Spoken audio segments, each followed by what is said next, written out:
Olá, pessoal, tudo bem com vocês? Vamos aí à nossa penúltima aula dessa disciplina Gestão de Pessoas e Administração de Cargos e Carreiras. Seguindo aqui o nosso cronograma de aula, hoje nós vamos falar um pouco sobre a gestão de pessoas e a reengenharia. Talvez para muitos esse seja o primeiro momento em que vocês estejam ouvindo aí sobre essa terminologia, reengenharia.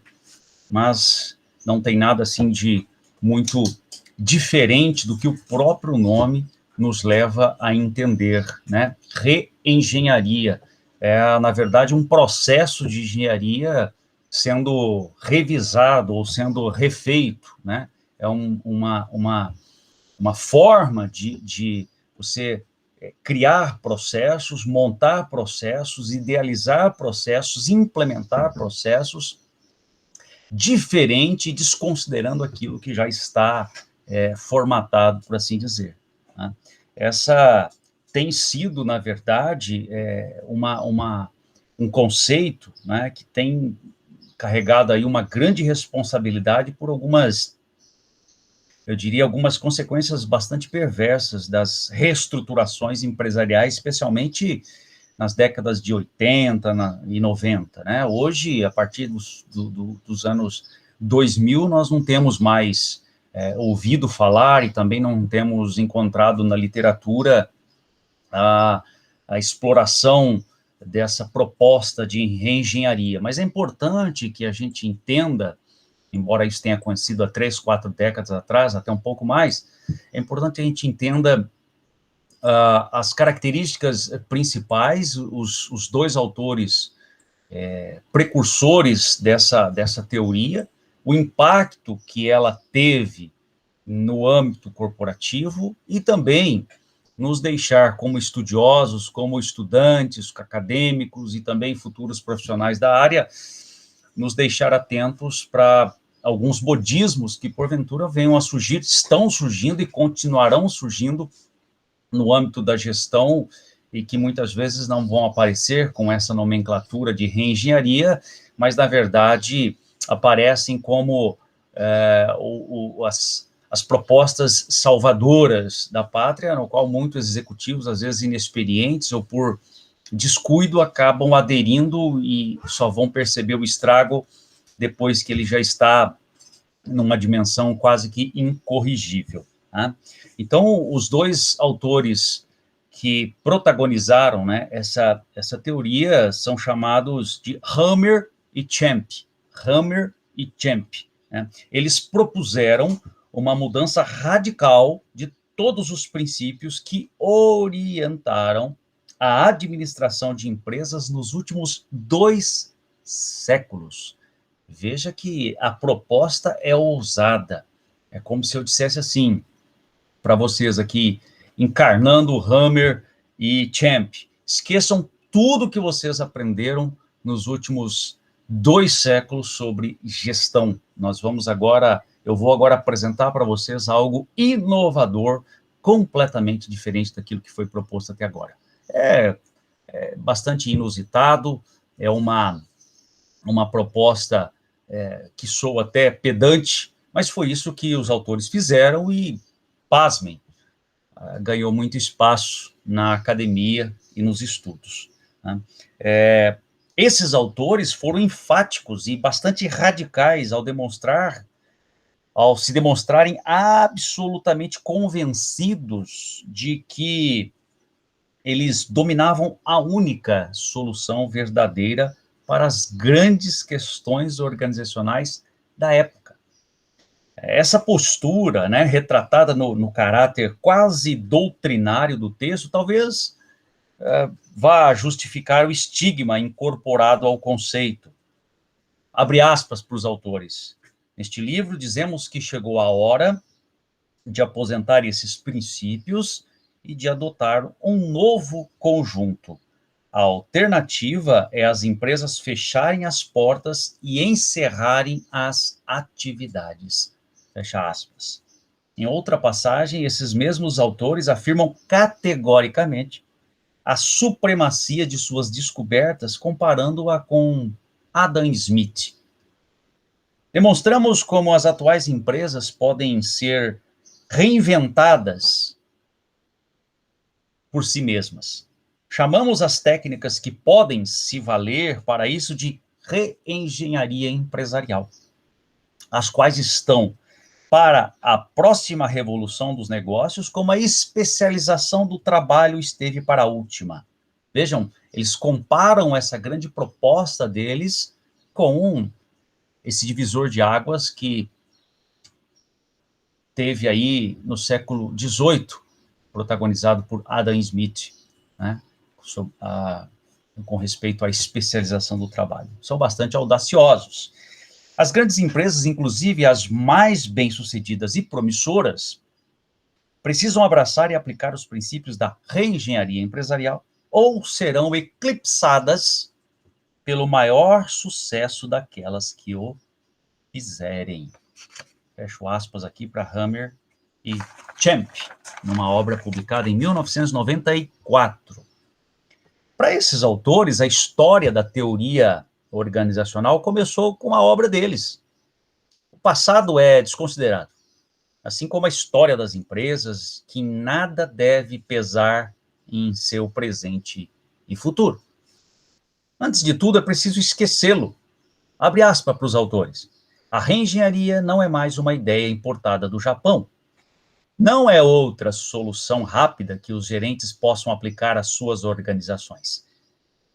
A reengenharia empresarial não trata de consertar nada.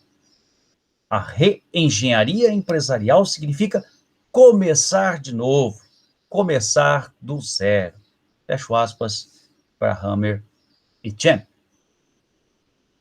Utilizando exemplos concretos de mudanças provocadas por iniciativas empresariais em determinados setores, a Walmart, uma grande rede varejista de supermercados, reinventou esse comércio varejista. Os autores demonstram que alternativas convencionais não são suficientes para fazer frente às três forças que pressionam as organizações na atualidade. Lembre-se que o que eles estão escrevendo aqui na década de 90. E essas três forças, eles consideram o acirramento inusitado da concorrência, o controle da relação com a empresa assumido pelo cliente e a mudança transformada em paradigma básico da gestão empresarial. É óbvio, eu não vejo aqui nenhuma obsolescência em relação a essas três proposituras feitas por Hammer e Champ. Nós temos conhecimento de que essas três proposituras estão mais atuais do que nunca. E eu repito, o acirramento inusitado da concorrência, o controle da relação com a empresa assumido pelo cliente e, por fim, a mudança transformada em paradigma básico da gestão empresarial.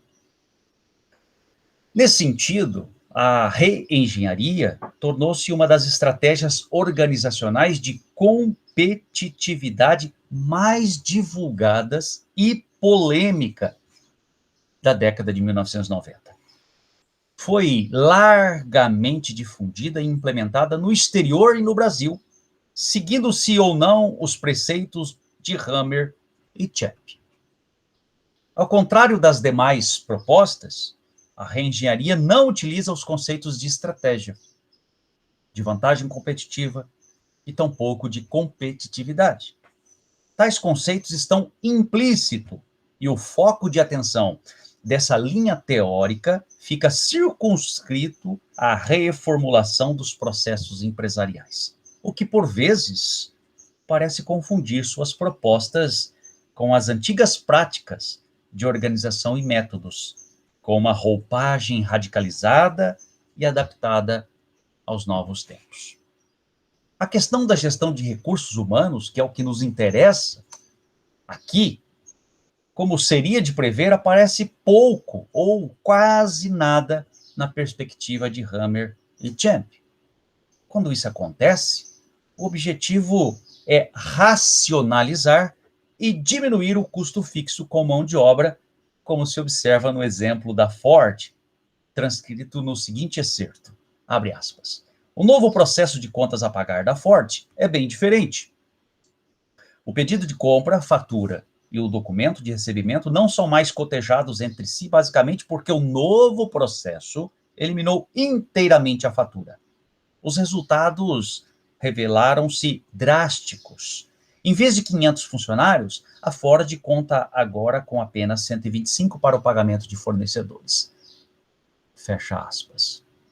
Me parece que, no que diz respeito à gestão de recursos humanos, há um retrocesso aqui ao primeiro escalão do modelo de gestão de recursos humanos.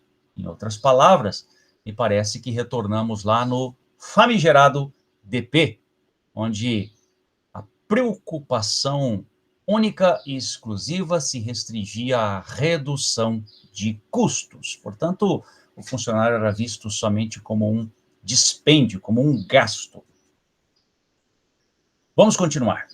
A reengenharia de processos provoca impactos fundamentais na gestão de recursos humanos. E sua introdução nas organizações, sem dúvida, significou um dos motivadores principais da emergência do modelo de gestão competitivo. Com base na leitura da principal obra dos autores, essa que eu venho mencionando desde o início, que lançaram essa proposta, relaciona-se a seguir uma síntese das mudanças decorrentes da prática da reengenharia, diretamente ligada a recursos humanos. Observem, as unidades de trabalho mudam de departamentos funcionais para equipes de processo. Os serviços mudam de tarefas simples para trabalhos multidimensionais. Os papéis das pessoas mudam de controlados para autorizados. A preparação para os serviços muda de treinamento para educação. O enfoque das medidas de desempenho e remuneração se altera da atividade para os resultados. Os critérios das promoções mudam do desempenho para a habilidade. Os valores mudam de protetores para produtivos. Os gerentes mudam de supervisores para instrutores. As estruturas organizacionais mudam de hierárquicas para niveladas. Os executivos mudam de controladores do resultado para líderes. Mesmo que nos limites dessa nossa aula não seja possível aprofundar as análises da proposta de Hammer e Champ, é importante dizermos que ocorreram diferentes tipos de intervenção nas organizações brasileiras e provavelmente no exterior, com esse nome de reengenharia, nome pelo qual esse arcabouço de propostas é mais conhecido. De uma forma geral, tratava-se de um processo de downsizing. Downsizing significa redução de níveis hierárquicos, né? Os autores insistem em diferenciar de maneira explícita da reengenharia, ou de iniciativas circunscritas de racionalização de processos de trabalho, visando reduzir custos e pessoal. Me parece que, de uma forma mais genérica, Hammer e Champ se ocuparam de retomar os princípios elementares da administração científica, dando a ela uma nova roupagem.